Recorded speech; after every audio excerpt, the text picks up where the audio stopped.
Ya, oke. Assalamualaikum warahmatullahi wabarakatuh. Pada kesempatan ini saya akan menjelaskan tentang pertemuan ke-14 dari metodologi penelitian yang tadi udah pertemuan ke-14 ke-12 maksudnya, karena NIM saya genap, dan ini pertemuan ke-14.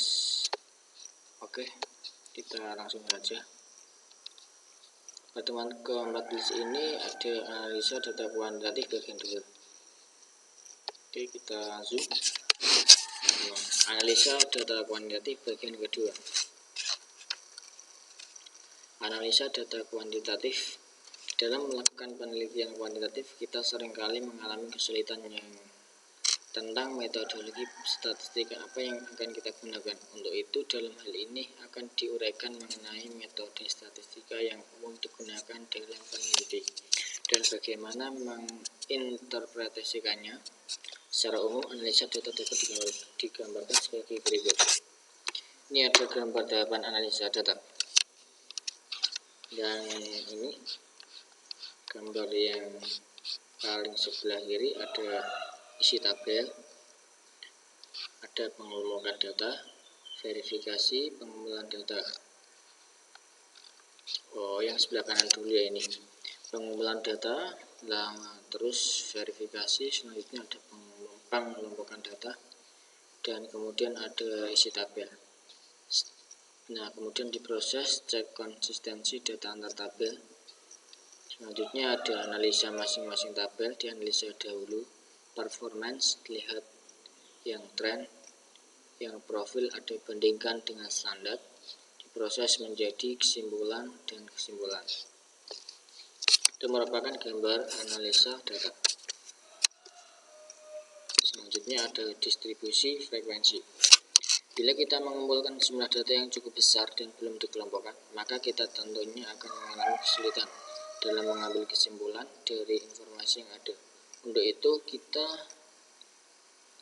kita harus perlu mengelompokkan ke dalam suatu distribusi frekuensi untuk memberikan gambaran yang lebih jelas.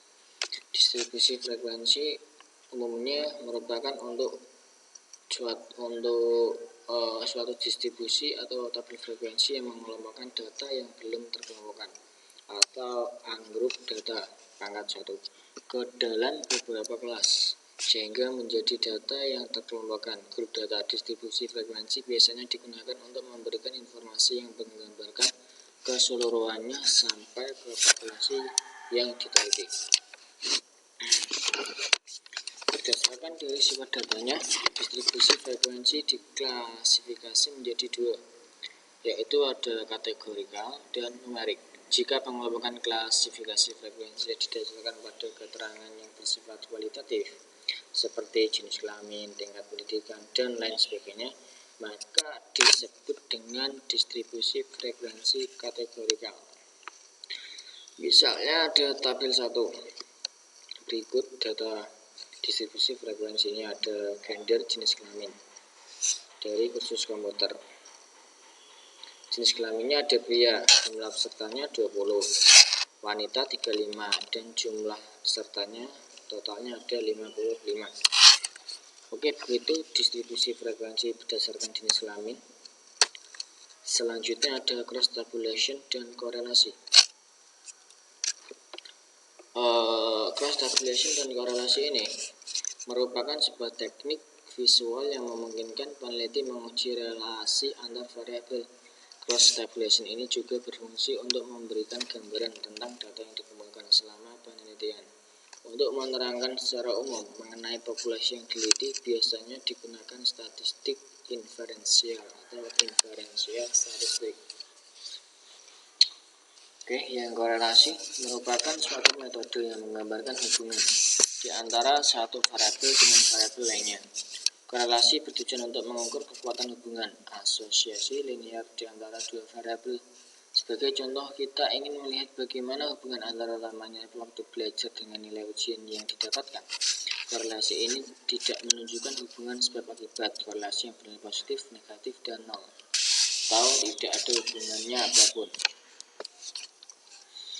Korelasi biasanya diukur dengan satu koefisien R yang mengindikasi beberapa banyak relasi antara dua variabel. Daerah nilai yang mungkin adalah +1 sampai -1, di mana +1 menyatakan hubungan positif yang sangat erat, sedangkan -1 menyatakan hubungan negatif yang erat.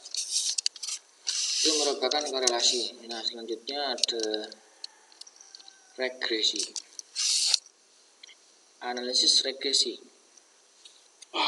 digunakan apabila kita ingin memprediksi hasil peneliti kita dengan menggunakan dua variabel atau lebih.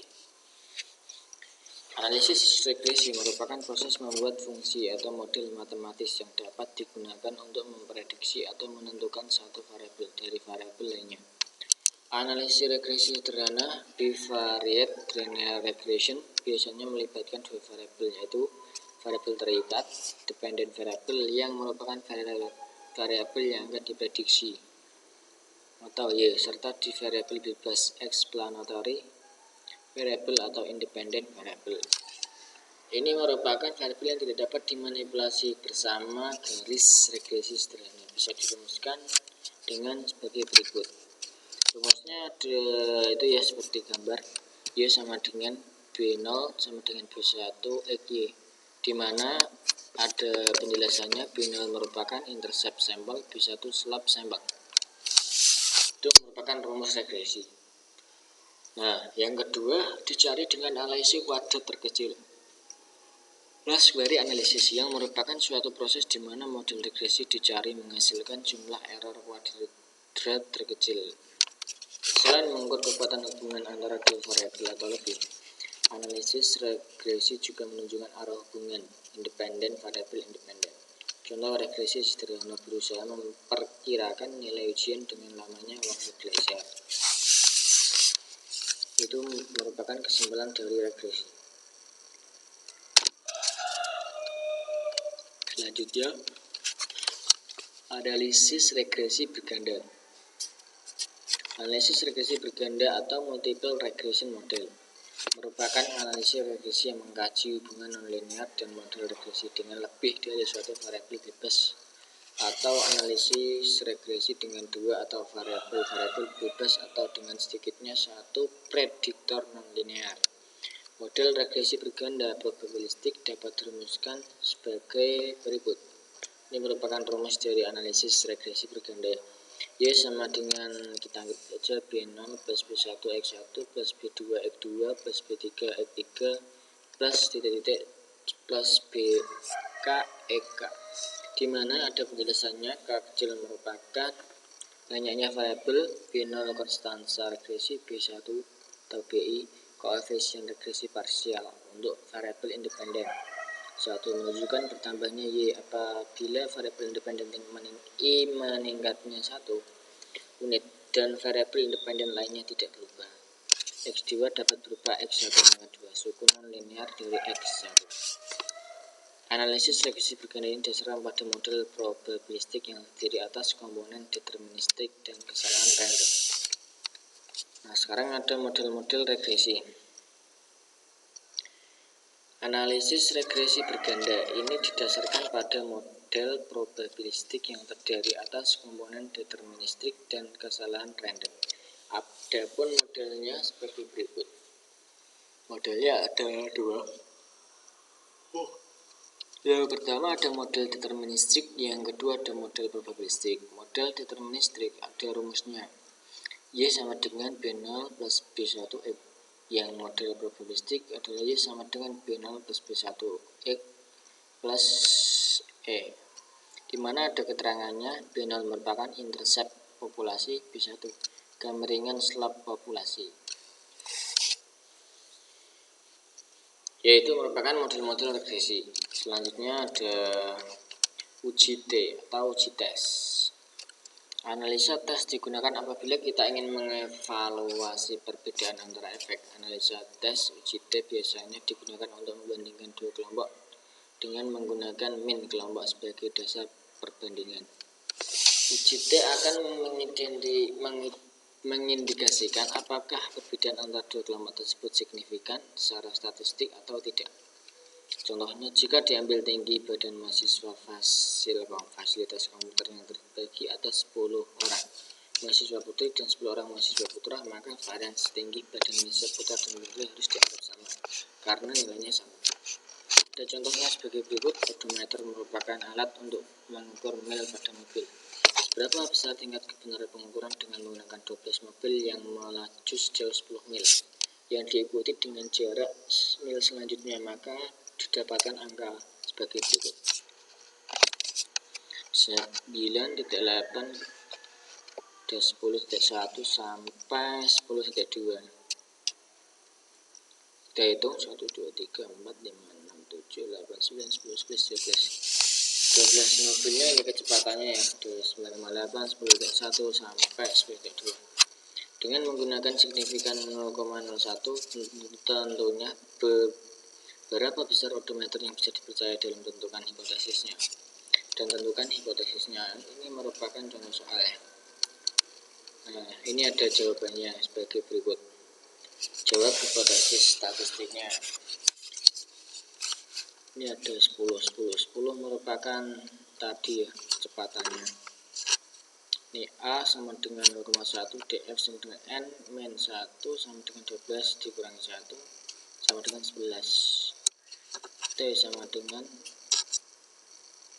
3106. X nya ada sebagai berikut. X tadi merupakan kecepatan, kemudian ada dipangkatkan 2, jumlahnya ada yang X 121.20 yang pangkat 2 jumlahnya ada 1224.50. Ini ada gambarnya, to fail or non-directional task level of significance.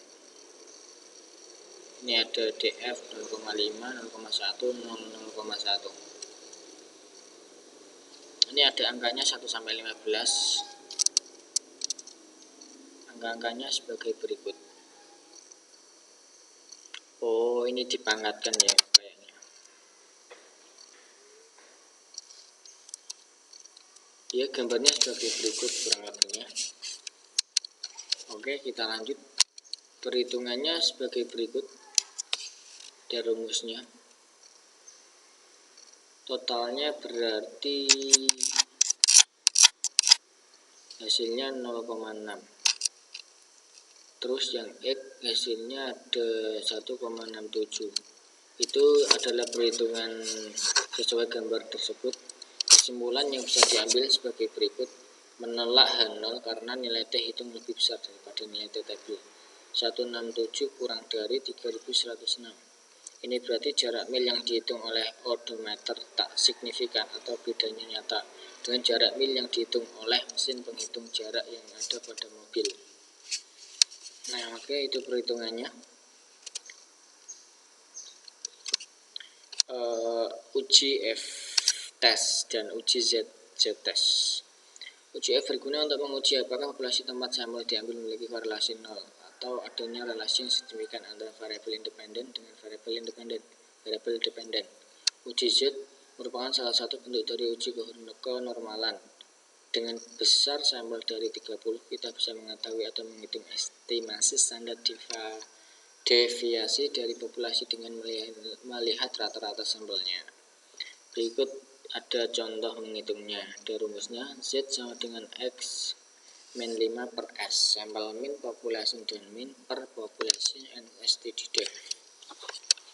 Ada analisis validitas dan analisis reliabilitas. Analisis validitas merupakan validitas yang dapat digunakan metode persuat produk momen dengan syarat sampel yang diambil bersifat normal lebih dari 30, sedangkan bila sampel yang diambil kecil maka dapat digunakan metode Sparman-Rock correlation. Analisis reliabilitas. Untuk melakukan analisis reliabilitas dapat digunakan metode Cronbach's-Alpha. Jika koefisien yang dapat kurang dari 0,60 maka instrumen penelitian tersebut reliable. Oke, berikut pengertiannya sebagai berikut tadi ya. Itu merupakan analisis validitas dan analisis reliabilitas. Cara memilih analisis data kuantitatif. Ini ada gambar 2. Analisis pemilihan pengolahan data ada stat. Pertama stat, relate, interval, compare. relate, Spearman correlation, dan Pearson correlation, not normal dan normal, sampai dependent dan independent. Nah, itu merupakan gambar analisis pemilihan pengolahan data dari cara memilih analisis data kuantitatif. Ini ada bahan diskusi dan tugas-tugas. Cari cara analisis validitas dan realitas berdasarkan metode Spearman correlation dan metode pengembang alpha. Gunakan contoh-contoh data matematik dari jawaban Anda. Yaitu merupakan yang bisa saya jelaskan sedikit tentang pertemuan ke-14 dari metodologi penelitian. Oke, kurang lebihnya hanya itu yang bisa saya sampaikan. Kurang lebihnya saya minta maaf bila ada kata-kata yang kurang berkenan atau penjelasan kurang sedikit paham, ya emang nggak terlalu paham lah, soalnya masih online. Kita menjelaskan sesuai instruksi dosen. Oke, begitu. Wassalamualaikum warahmatullahi wabarakatuh.